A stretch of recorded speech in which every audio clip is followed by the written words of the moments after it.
Salut chers étudiants et chers abonnés, nous sommes de retour avec vous pour continuer nos séries de tutoriels. Aujourd'hui, nous allons parler du serveur FTP. Donc, c'est quoi FTP d'abord? Qui signifie tout simplement File Transfer Protocol. En français, qui signifie un protocole de transfert de fichiers. Donc là, qu'est-ce que vous pouvez faire? Donc, une fois les configurations effectuées, donc là, vous allez utiliser le protocole TCP/IP. Donc, depuis un ordinateur, vous pouvez copier, modifier, supprimer des fichiers, ainsi de suite. Donc là, pour la configuration, c'est pas si compliqué. Qu'est-ce qu'il faut faire d'abord? Faire l'installation du service FTP. Une fois l'installation terminée, la configuration, test de fonctionnement. Lorsque nous allons terminer maintenant, nous allons le faire de manière sécurisée en utilisant tout simplement Openssl, à savoir de crypter, voilà, toutes les données qui seront échangées entre clients et serveurs. Donc là, on peut y aller. Donc pour ce faire, ce que nous devons faire, nous devons d'abord installer les paquets. Donc là, je vais tester d'abord la connexion Internet sur le serveur.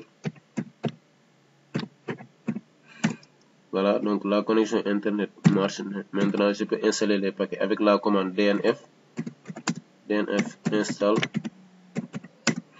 vsftpd, le service s'appelle comme ça, et aussi le FTP. Et là, je valide.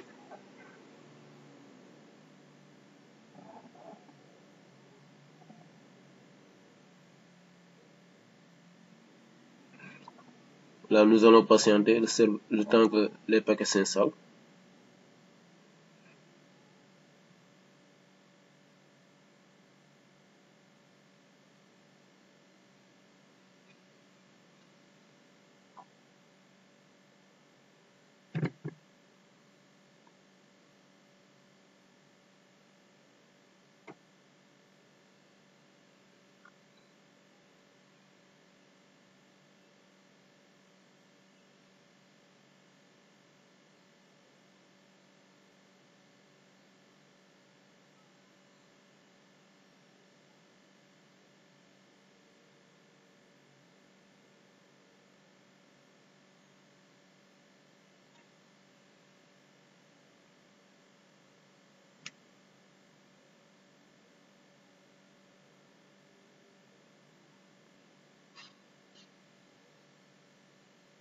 Donc là, il nous dit que ici, les paquets de vsftpd ont été installés, mais pas les paquets de FTP.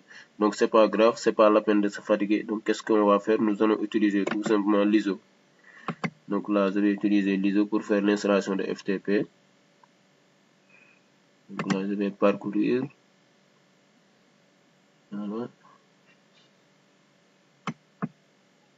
Ça se trouve ici dans données. Là, je l'ai ici. Là, je valide. Yes. Donc, l'ISO va être ici déconnecté. Donc, il faut tout simplement le connecter. Et là, le tour est joué. Maintenant, je vais utiliser la commande mount /dev cd-rom /mnt. Et maintenant, je vais me déplacer dans cd mnt, puisqu'on l'avait fait. Donc, c'est pas la peine de perdre trop de temps là-dessus. Upstream du package.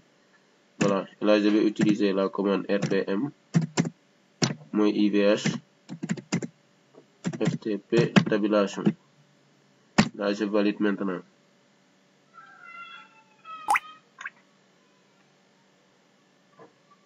Et là, maintenant, j'ai les deux paquets en question.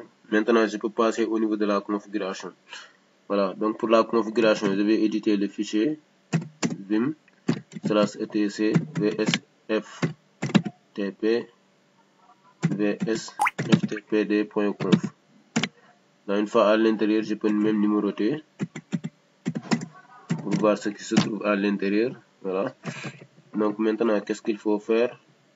Donc en enable ici, je vais le laisser tout simplement en no. C'est bon comme ça.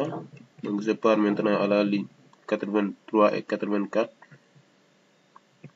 83, 84. Ici, il n'y a pratiquement rien à faire. Il faut décommander pour qu'il puisse le tenir en compte. Pour insertion I. Là aussi, pareil. Maintenant, je pars à la ligne 101 et 102. Là aussi, je vais décommander seulement. Donc là, c'est bon. La ligne 104 maintenant. Je vais aussi le décommenter. 104, c'est bon. 110 maintenant. Donc là, je vais le décommenter aussi. C'est bon. Ligne 110. La ligne 115. Donc là, je vais mettre ici no. Le no là, je vais le supprimer en mettant ici yes. Là, pour listen, pour les ports. Voilà, pour les protocoles, même IPv4. Maintenant, pour IPv6, je vais le mettre en no, puisque moi, j'utilise IPv4. Donc, je vais le mettre en no. Voilà. Maintenant, après, à la dernière ligne, maintenant, je vais ajouter tout simplement les informations ici. Donc là, pour ne pas perdre trop de temps, donc j'ai préparé déjà ici un fichier que nous allons utiliser. Donc voici ce qu'on doit ajouter ici. Voilà, à la fin d'abord. Vous pouvez écrire, mais juste pour gagner du temps. Donc là, c'est OK. Maintenant, je peux valider. Je peux enregistrer et quitter. Maintenant, je dois aller au niveau de la ligne, tout simplement au niveau du fichier, là où je dois ajouter les utilisateurs. Voilà, les utilisateurs que je peux utiliser ici pour me connecter. Donc, pour ce faire, j'ai besoin ici d'éditer le fichier vsftpd. Donc, c'est ça que je vais éditer. Donc, une fois à l'intérieur, je vais ajouter tout simplement les utilisateurs en question que je veux utiliser. Donc là, je peux me sortir pour vous montrer qu'il n'y a rien de là. Parce qu'il y en a certains, ils vont demander est-ce que c'est obligatoire de se placer dans le package. Voilà. Donc une fois à l'intérieur, j'ai déjà les utilisateurs, j'ai ABDOU, j'ai user 1, j'ai user 2. Donc là, je peux les mettre ici. Je peux mettre que les utilisateurs ABDOU. Et ici, user 1. Pour user 2, je ne vais pas l'utiliser. Voilà, ce sont ces deux seulement que je vais ajouter. Et maintenant, je peux enregistrer et quitter. Qu'est-ce qu'il va me rester à faire? C'est tout simplement redémarrer le service. Donc, puisque j'utilise Internet en même temps, donc qu'est-ce que je vais faire? Je vais d'abord fixer l'adresse IP de mon serveur. Le refixer S33 192.168.1.1. Voilà. Éditer le fichier result.conf puisque le DNS a été déjà configuré pour pouvoir l'utiliser en même temps. Une search. Donc là, je vais supprimer la première ligne. Pour la deuxième ligne, maintenant, search, je vais mettre le nom de domaine en question qui est ngom.srv.sn. La deuxième ligne, l'adresse ici, c'est l'adresse .1.1. Voilà. Là, je peux enregistrer et quitter. Là, je peux redémarrer les services que j'utilisais ici. Il y avait Name, il y avait HTTPD, il y avait postfix, il y avait Dovocode, il y avait MariaDB. Donc, c'est pas obligatoire de démarrer tous ces services puisque moi je l'utilisais sur ce serveur. Donc, je peux les redémarrer. Il y avait aussi Cockpit. Voilà. Et là, je valide. Maintenant, ces services-là ont démarré. Je teste mon DNS. Donc là, c'est opérationnel. Donc maintenant, je peux redémarrer ici le service vsftpd. vsftpd service. Donc là, je peux le mettre en enable, l'activer au démarrage. Enable. Je peux même vérifier aussi le status. Voilà, maintenant c'est bon. Donc qu'est-ce qu'il me reste à faire maintenant? L'ajouter au niveau de SL Linux et aussi au niveau du firewall. Voilà, donc pour ce faire maintenant, voici les commandes que je vais utiliser. Donc là, c'est juste pour gagner du temps. Hein? Juste pour gagner du temps.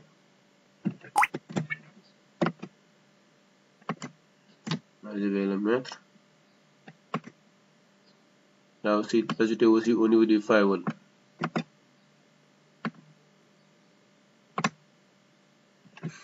Là, je patiente un 900. Là. Là, c'est OK. Là, je vais redémarrer ici le firewall.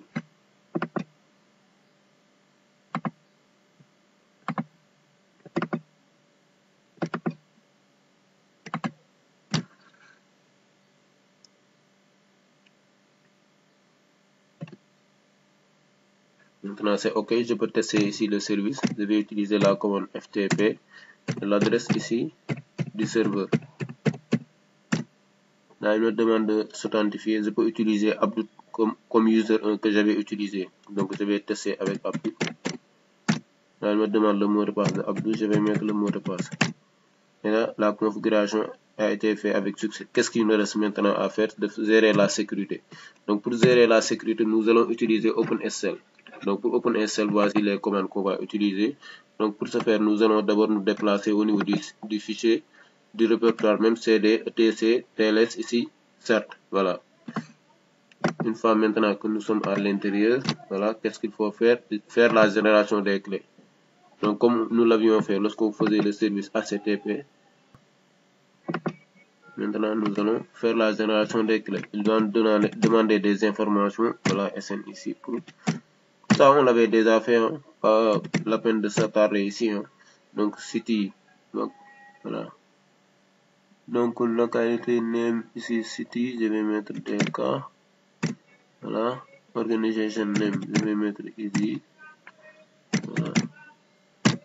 Je vais mettre maintenant le nom du serveur qui est serveur 1. Voilà. Maintenant l'adresse mail, je vais mettre mon adresse mail abdou.com.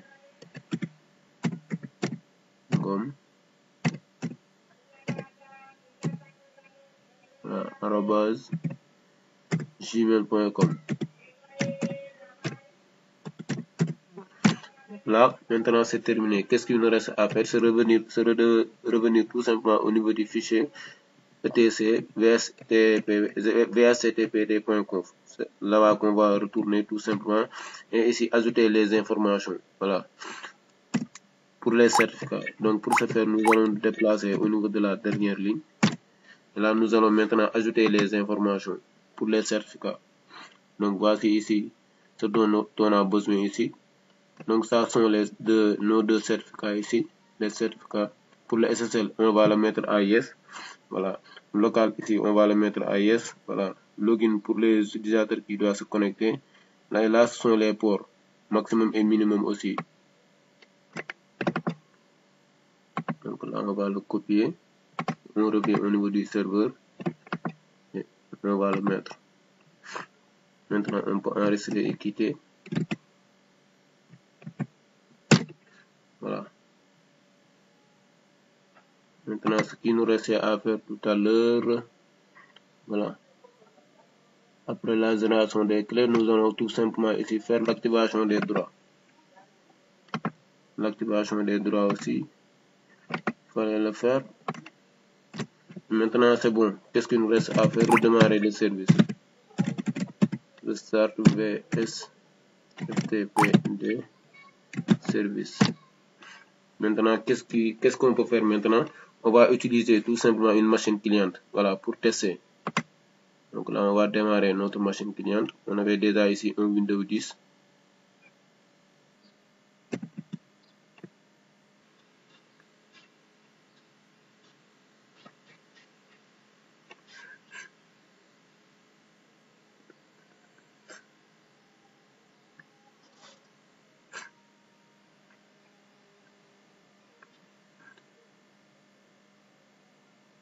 Maintenant, nous allons mettre ici comme information l'adresse IP du serveur.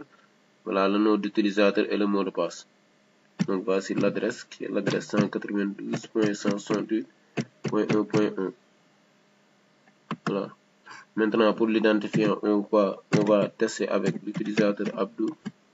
Le mot de passe, nous allons mettre ici le mot de passe de ABDOU qui était passé. Voilà, et là, nous allons nous connecter maintenant. Maintenant, voici les informations du certificat qu'on avait généré tout à l'heure. Là, vous rappelez le nom du serveur, voilà, United, pays, province, ainsi de suite, l'adresse mail aussi. Donc là, si vous voulez, vous pouvez mettre un cocher ici, toujours faire confiance, comme vous pouvez aussi valider. Là, une fois que vous le mettez maintenant, vous aurez accès au niveau du serveur. Donc, une fois terminé de tester, là, nous voyons qu'ici, il y a blocage. Donc, qu'est-ce qu'il faut faire? Il faut tout simplement ajouter le service au niveau du firewall.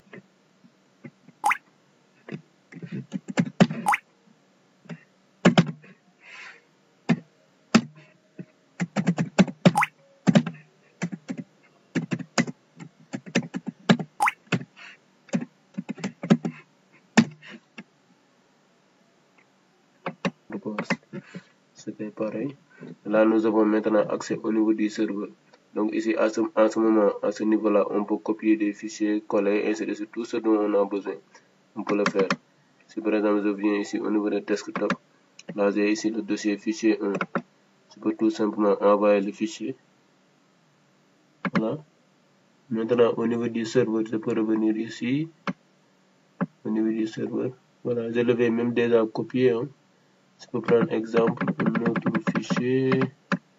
Voilà, je pars au niveau du bureau.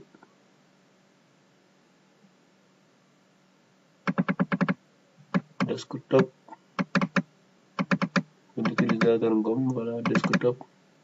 Je vais ici le logiciel filezilla que je peux envoyer. Une fois que je suis là maintenant, je peux tout simplement recevoir le fichier. Voilà, je l'avais même déjà pris ici. Pour l'utilisateur ABDOU, je peux ici essayer de télécharger parce que l'utilisateur l'avait déjà le fichier. Donc je l'ai même téléchargé ici. Mais juste pour vous donner un exemple, voilà.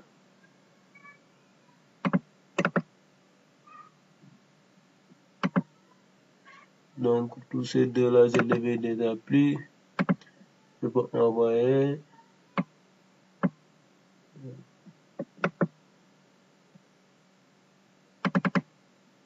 Desktop ABDOU.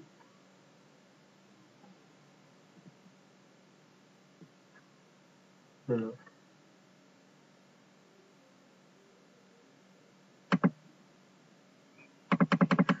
Donc je viens ici. Desktop ABDOU. Pratiquement tous ces dossiers-là, je l'avais déjà pris. Hein. Pratiquement.